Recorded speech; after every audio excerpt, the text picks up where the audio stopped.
Buka Chrome lajeng pilih akun Belajar ID. Klik sapertos nu dituduhkeun lajeng pilih dokumen. Salajengna klik tanda plus. Ketik ngaran file dina kotak anu disadiakeun.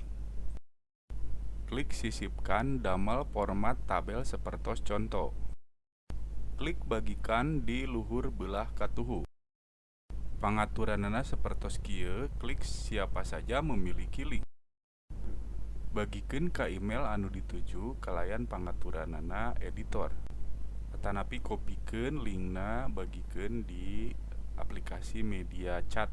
Ayeuna kantun sasarengan nyobaan ngeusian format anu disadiakeun eta ku sararea saparantosna dibagikeun linkna. Hatur nuhun, mangga wilujeng.